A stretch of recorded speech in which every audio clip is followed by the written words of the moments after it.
Don't place a trade based on what you're seeing in this video because there is no guarantees of making a profit in the market. It takes you a long time to become a good trader. So this video here is just to educate you to become a much better trader. So I've just been doing some research on on Zero Hedge and just watching some videos and so on and so forth, Ray Dalio and stuff like that. Just giving my weekend recap on what's really going on in the economy right now and what's happening.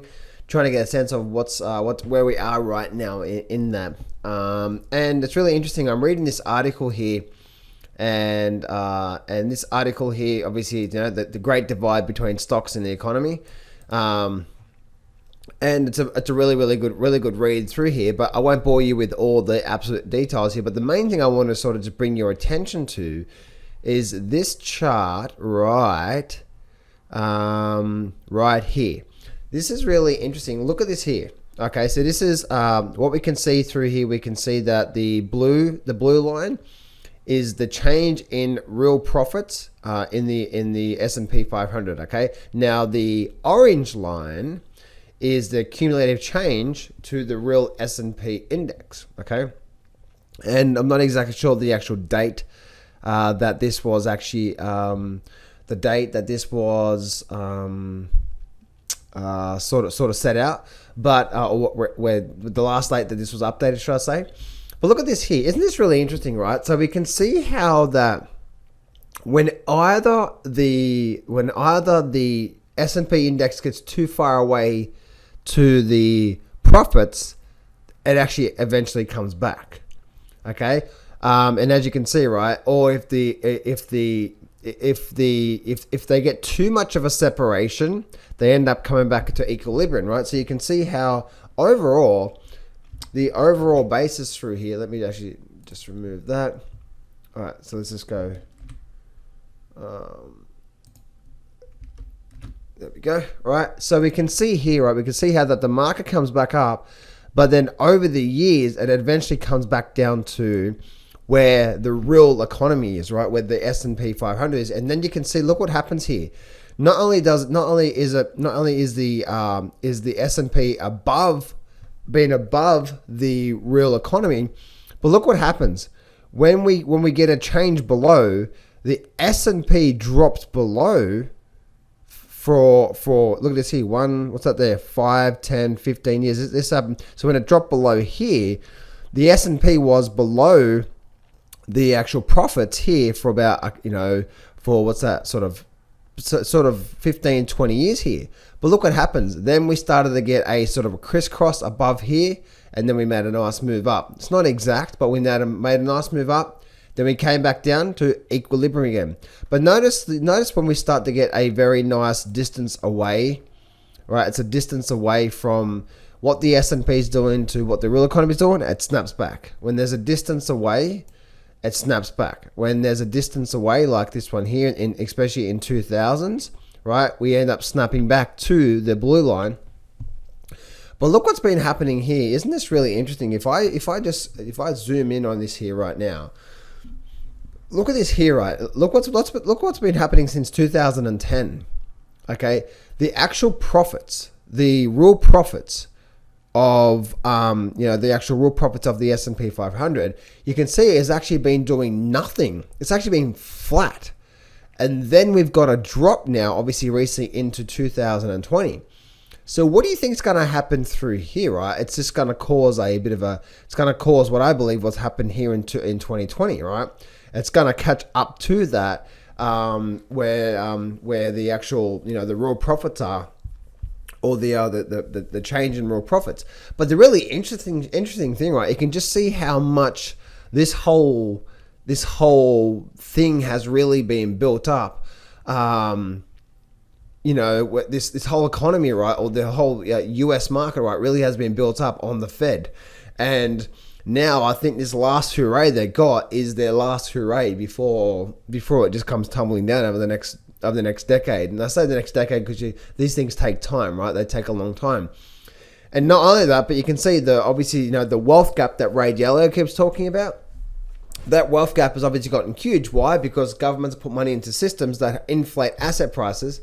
I heard just recently, I was listening to a Mark Cuban interview, and he was saying that I think it's roughly 46 or somewhere else in the mid 40% of all people in America are actually receiving some sort of a government assistance. That is absolutely crazy. And the way that they do the unemployment number, it's like if you haven't had a job for a certain amount of months or whatever it is, then you're no longer calculated in the actual stats and all this sort of cook the books scenarios. It should be just like, no, how many people are unemployed? But simple, right? And so this is really interesting to see what's actually happened here, right? Like we can see we actually had a rise into sort of, this was sort of 2008, and then we had this crash down here in the actual real economy. Look at this here, right? Every time in the last sort of couple of times we've actually been going up and then we started to head down. Look at here, it started to head down and then what led? A bubble crash, right? We started to head down in, this was sort of 2007, 2005 and 6. We started to head down and look what happened. The stock market actually came with it. Look what's happening right now with the real profits, right? Drop. And we're actually getting back down now to where, like, again, like, look at this here, nothing. We've done nothing here and we're dropping. So what do you think is going to happen here, right? This is the actual stock market here. So, the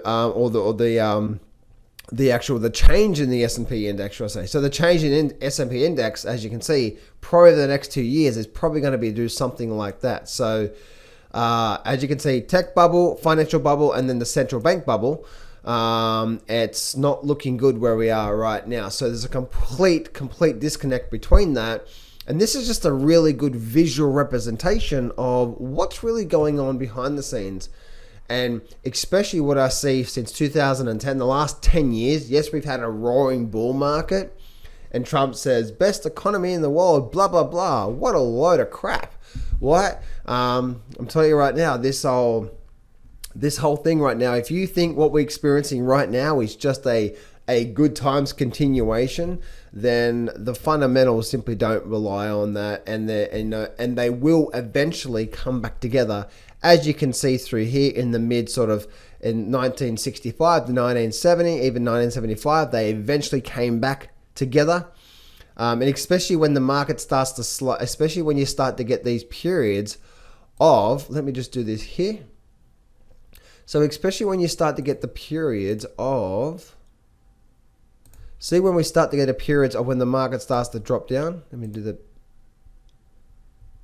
right, so we start to get when the S&P starts to drop down. Guess what? We end up starting to have a bit of a flattening in the markets there. Same thing through there, and we had a bit of a drop off through there. Not much going through there. Same with the S&P. Same with in the mid 2000s. We eventually started getting a drop, and eventually what happened? We peaked out, and then we had a crash. Same for obviously 2008, and look what's happening now. So we will start to see something like that, right? You can see every time that happens, it starts to catch back up, and we're probably likely to start to see a lot more downside. So accumulation of all this, guys, and once again, that wealth gap is it's going to be. There's a lot of conflict that's happening right now, and I believe a lot of the rioting that's happening right now. I reckon some people, or at least a good percentage of people that are in the riots right now, they're more cranky at the government than anything else. I think they're just totally ticked off because, the massive wealth gap, the rich getting richer and the poor get poorer. But I truly believe, guys, over the next 10 years, we're going to start to see changing in that. If you look at China and if you look at America, right? America's more top down. But where China's more bottom up, right? So meaning, like for example, with China, right? They went from like 80 something percent, 80 something percent of poor people in China to now 1%. Where America, right? What is America? America's been food. This whole printing of money has now feed at the top, right? It's top down instead of bottom up. So what I truly believe now is that over the next 10 years, we're going to start to switch that, where we're going to see a lot more funding, a lot more of profits the profits that have been had, say within companies, are now going to be distributed to, say, the bottom down, which simply means that a cleaner working for JP Morgan, if whatever profits they make, a portion of that profit is going to be now, I believe, is now going to be taken to, the cleaner gets his pay, but then he also gets his, every quarter, he also gets a little slice of the profits as well too. So I truly believe we're going to start to switch this to where it's less for top down and more for bottom up, and that's how I believe the wealth gap is going to start to come back together. Because the wealth gap right now is only about, I think it's about, the top 10%, the top 10, I think it's a 10% or 1%, only say less than 10%, way from the bottom 60%. So we're going to see a massive change, I believe, within this here. And I truly believe, as I said before, that we're likely to start to see governments and also companies, instead of just putting money into say assets that's only going to inflate asset prices to help the rich get richer. I truly believe over time we're going to start to bring that wealth back together, instead of being so separately from where we are right now. And one way that I see that happening is what I've just said just there, of where companies can now start to say, okay, that they do their quarterly earnings, and if they made a really good, if they made a profit, then obviously all the bottom people, not just the CEOs and the big managers, get the bonuses, but I believe the bottom down or the bottom up will start to benefit as well. And we're going to start to switch the way we've done things, because the way we've done things for probably 20 years now has been top down instead of bottom up. Where China, the reason why China is doing so well is because they've been more bottom up. They've just focused on the bottom from there. So anyway, guys, this is what I think about the markets here. Let me know what you think about what I've said here today, and what do you think that's going to happen moving over the next 10 years.